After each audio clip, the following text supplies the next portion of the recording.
observation and transfusion. When carving out time for observation hours, do you carve out med infusion, blood transfusion hours, etc.?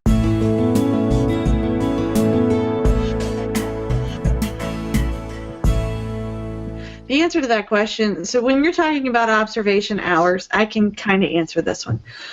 So if they're talking about hospital observation hours, where most of the carriers require that the patient be there for a minimum of 8 hours in order for you to bill the same day admit and discharge, or I'm sorry, for you to bill the initial admit to observation over those same day admit and discharge codes, they start asking the question, okay, do I have to carve out time for infusions, blood transfusions, that sort of thing?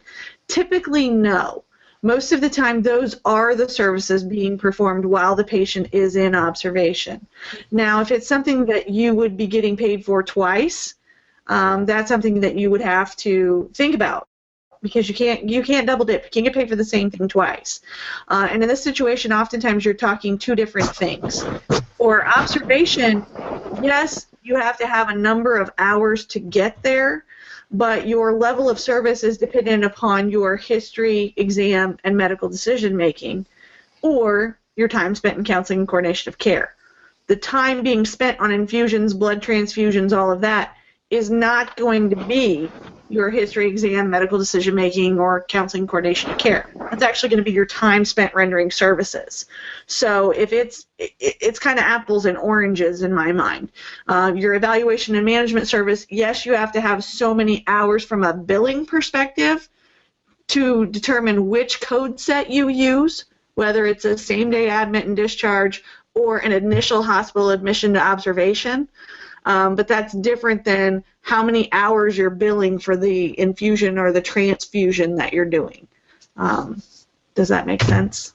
I would agree. I have never billed, in all my years billing observation, I have never incorporated med infusion or blood transfusions in with the observation code.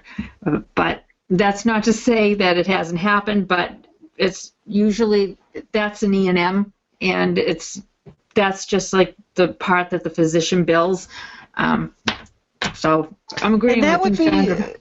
Yeah, no, that's a good question to put on the forum too, because besides us, you get the whole pool of all the, the CCO community helping answer your question. So there might be someone who does this like every day. This is totally in their wheelhouse. So feel free to still post it on the forum. Do you need more medical certification training? Go to www.cco.us. And don't forget to subscribe to our YouTube channel for updates.